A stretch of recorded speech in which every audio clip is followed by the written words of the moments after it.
waste this morning, a little more than normal. But, good to be here. We were out late last night, out late this morning.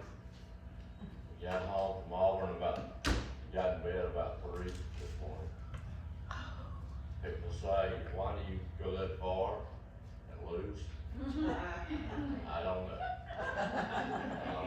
We enjoy the trip, we enjoy the band, we enjoy the eagle flying, we enjoy the planes that fly over, we enjoy the town and food, and pretty much stops right there.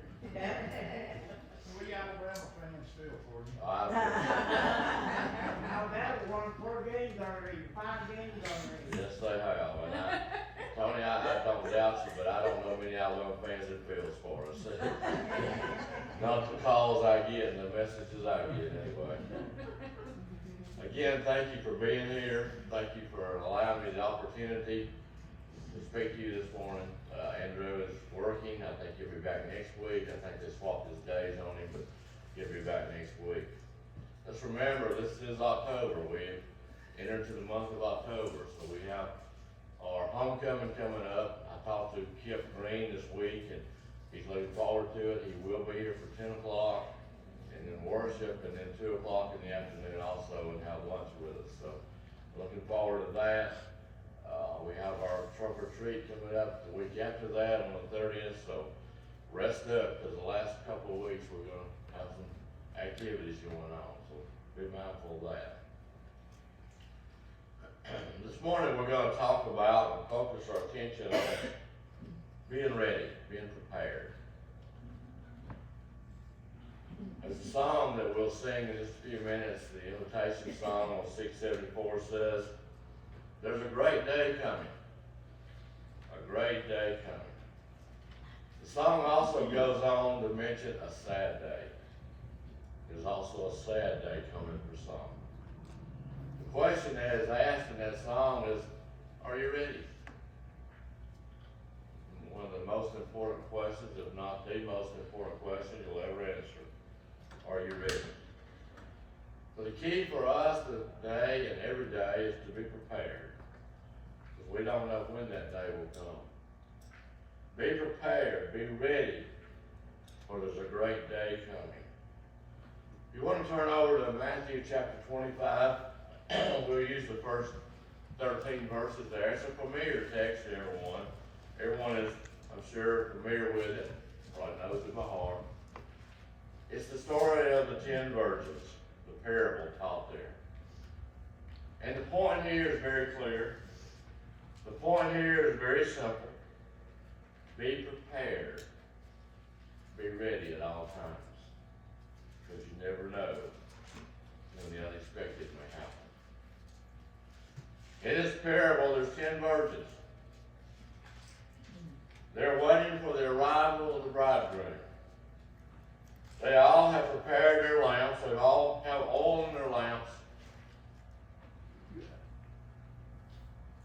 And they are at the location they need to be. All seems to be in order at this point. Prepared and ready for the bridegroom to come. You know, weddings are usually planned out very well. They're usually planned out very carefully. Those that are taking part in the wedding ceremony know the time to be there. They, of course, know the location. They, of course, know their part. They have rehearsed it probably several times. They're well informed. Even those who just attended the wedding, again, know some details. The time, the location, what to expect. They're also informed of what the schedule will be as the wedding takes place. Those 10 virgins that we read about in Matthew chapter 25 know where to be. They know the time to be there. They know the place. They know all about it, what to expect. But something happens. They have oil. They've taken their oil. They've trimmed their lamps. They're ready.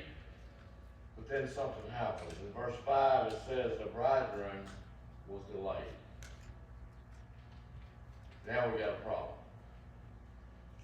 The bridegroom is running late. That's gonna throw everything off. Because 5 of those virgins only brought enough oil for the time they expected him to arrive. I'm sure they all started out, all 10 of them started out in the same way. Enough oil in their lamps. Why wouldn't they? They know what time is coming. Why wouldn't they have enough oil in their lamps? I'm sure they're all thinking the bridegroom will arrive on time. There'll be no problems. He will be here at the appointed time. We have plenty of oil.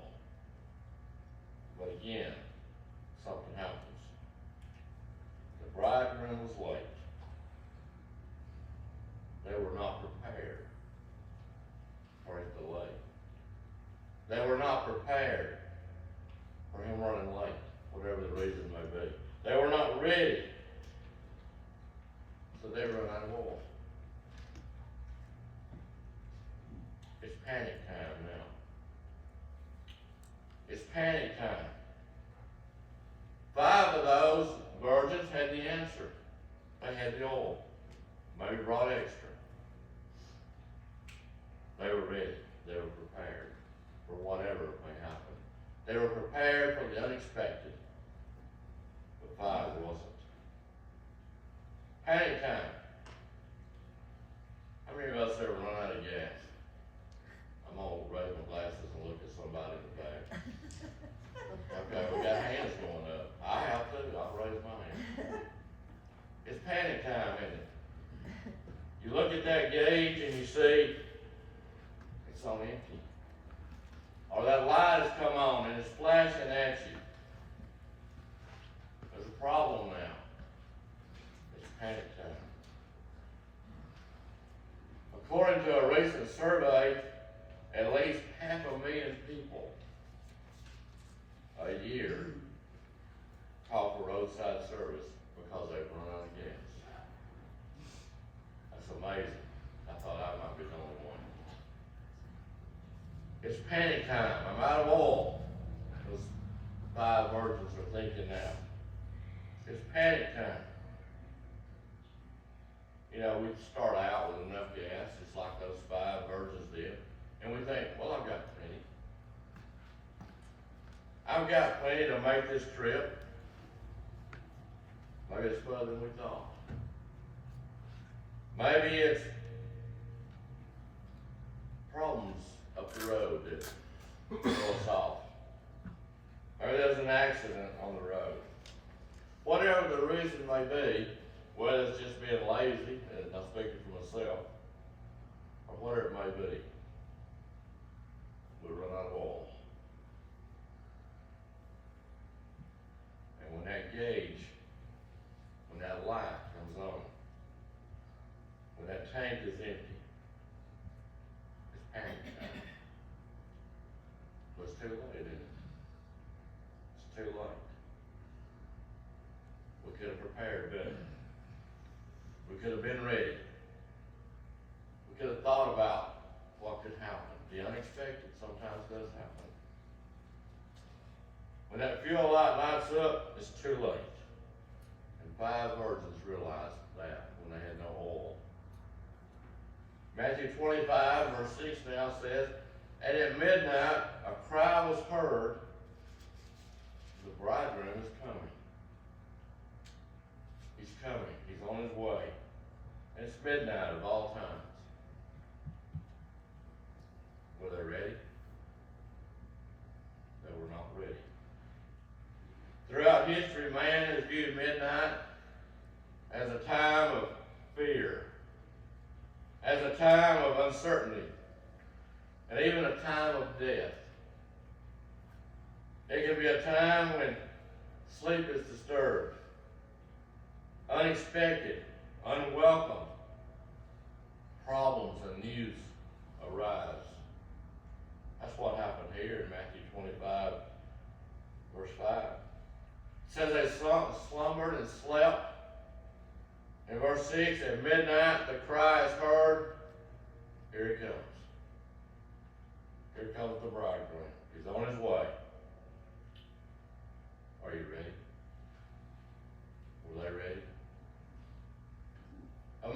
scene. I'm sure it's full of confusion and chaos here. Everybody's sound asleep. Everybody's resting. Suddenly they're awakened by the announcement that the bridegroom is coming. 10 virgins jump to their feet and they begin to trim their lamps, getting ready for his arrival. Down the road, they can see the procession coming their way, and the bridegroom is out front leading them. 10 virgins grab their lamps and begin to trim them. But 5 realize we don't have enough oil. We don't have enough oil. We're not prepared. We're not ready. 5 realize it's panic time. You know, life is filled with unseen and unwelcome events. Things happen sometimes that we didn't see coming. And again, I'll be the first to admit, I've experienced many of those unseen and unwelcome events. I've been blindsided. I've been thrown curveballs that I swing and miss at. I've not always been prepared and ready for the unseen, for the unexpected. And I'm sure all of us have been in that position. I'm sure all of us have dealt with storms of life, we call them, where they blow us off course from time to time. And we probably ask ourselves from time to time, why didn't I see that coming? Why wasn't I better prepared for that? Why didn't I act in a different way than I did? Why didn't I make better decisions along the way? Why wasn't I ready? Why wasn't I ready? Why didn't I prepare? Sadly, many are going to wait to that day of judgment. Many are going to wait until they stand before the Lord on that day of judgment, and they're going to ask those very same questions. Why didn't I prepare? Why wasn't I ready? Do you think the 5 foolish virgins were asking those questions? As they scampered around, as they tried to find enough oil, and as they realized we just don't have enough. But it was too late. It was too late to get ready. 10 virgins, similar in many ways, all dressed for a wedding feast, all arrived at their location, all ready at that point to attend the wedding feast. All begin the same way, all prepared. But some didn't prepare for the unseeable. The bridegroom ran late. Some were not ready to complete the journey. The bridegroom has run late. That was the unexpected news. 5 did. 5 understood that. They prepared that something could go wrong. 5 were ready. Today, sadly, many are not ready for the judgment day. They're not ready. They haven't prepared. Paul describes his life and what the Christian life should be like. In 2 Timothy chapter 4 and verse 7, he says, I fought a good fight. He says, I have finished the race. He says, I have kept the faith. Are we doing this today? Are we fighting? Are we running? Are we keeping the faith? One day it'll be too late to start. One day it'll be too late to answer those questions properly. In the text, Paul says, he has run it, he has fought it, and he's been faithful. Now consider at this time Paul is writing perhaps his last words as he's nearing the end of his life. Paul's probably in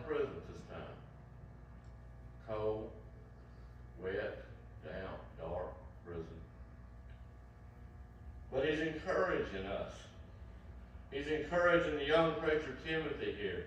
He's encouraging Christians who have been fighting, who have went through difficult times, to keep running, to stay faithful.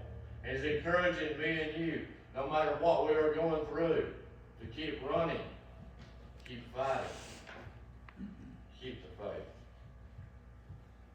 Paul had many battle scars, no doubt. He had been stoned, whipped. He had been beaten with rods. He had been shipwrecked. He had been in prison. And it goes on and on. Paul had many battle scars. But what did he say? I have fought the good fight. I have kept the faith. I have run the course. Maybe we have some battle scars too. Maybe we have been beat up some. Maybe we've fallen from time to time, tripped up. But did we continue to fight the good fight? Did we continue to run the race? Have we kept the faith? We've all been knocked down from time to time. We've all become discouraged. But do we get up? Do we get up to fight some more? Not only did Paul get up, but he got up to fight, to run, to finish the course. Paul says, I finished the race. Now, Paul didn't start out fast. We know his history. We know when he was Saul, how he tormented, persecuted Christians. He didn't start out running a race for Jesus Christ, but look how he finished. He was ready. He was prepared. Never ran out of oil once he got in the race. I don't know how many of us are NASCAR fans. Today's at Talladega 500. 500 miles. Not 100, not 200, not 300. It's 500 miles that they're going to finish. That's the goal of all those drivers, to finish the race. Every driver in the race prepares for 500 miles. They have the tires, they have the gas, they have the equipment, they have whatever they need, even beyond, in case there's extra laps because of an accident or something. They've got what they need, and their sole desire, their goal is to run that race, to finish that race, to finish 500 miles. Christian life is the same way. Some start out fast. Some start out full of zeal. Some start out determined to express their love for the Lord. Some start out to save the world, save lost souls, full of zeal, enthusiasm, excitement for the cause of Jesus Christ. Their desire is to run that race and finish that race. Their desire at that time is at an all-time high. But it's a full race. That's what we've got to understand. It's a full race. We might get to the point where we're tired. We want to pull over for a while. Can't do it. Because the unexpected could happen. The bridegroom could come.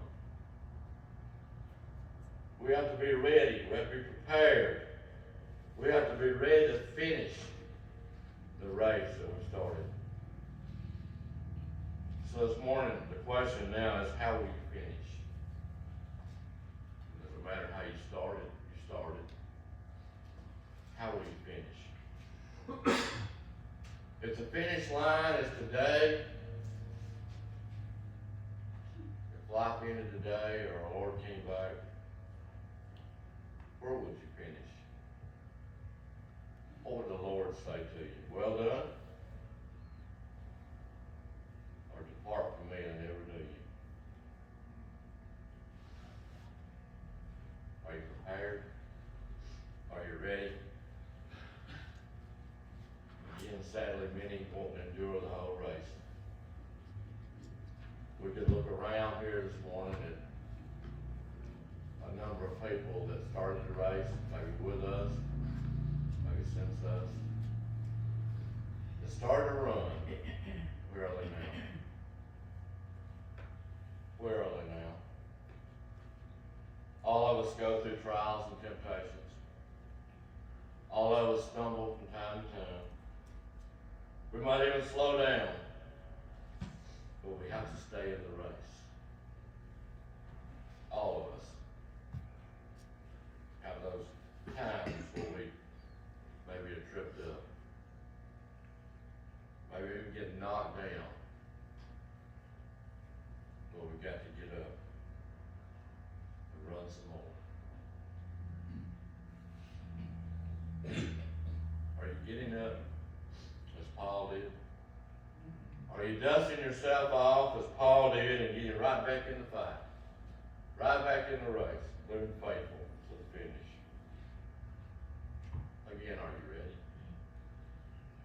Are you ready to finish what you started? Check your oil this morning. Do you have enough? Do you have enough enthusiasm, excitement to finish this race? To run as long as it takes? All 10 virgins were welcome to the marriage feast. All 10 virgins accepted the invitation to come. All 10 virgins were excited. They were looking forward to that great day. As Christians, we start the race looking forward to that great day. We're excited. Ready to conquer the world. We accepted the invitation that Jesus Christ extended. We're running. But how will we finish? For many, something happens. They wasn't ready. They're not prepared for the long haul. They drop out. Again, the most important question you will ever answer. Are you ready? Are you ready for that day? There's a great day coming. A great day coming. In order to be ready, you have to get ready. It won't just happen. You have to get ready. And God has a plan to get us ready. It includes faith, repentance, confession, and baptism. That's God's plan. And then do as Paul did there in 2 Timothy. Fight the good fight. Finish the race. Keep the faith until that great day comes. Maybe you've obeyed God's plan of salvation somewhere along the line. Maybe you're getting to run the race, and again, as we said earlier, full of excitement, enthusiasm, and zeal. Something tripped you up. You dropped out. You ran out of oil along the way. There's a great day coming. But the song says on 674, there's also a sad day coming. A sad day coming.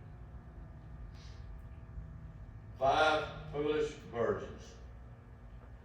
Matthew chapter 25, verse 10. The door was shut. They were left out. This morning, the door is still open for you. The door is still there, still wide open. But one day, it'll slam shut. Are you ready? Are you ready for a great day? Don't let it be turned into a sad day. Be ready, prepared. Lesson's yours. If you're in any way subject to the Lord's invitation, we want to encourage you to come as we stand and sing.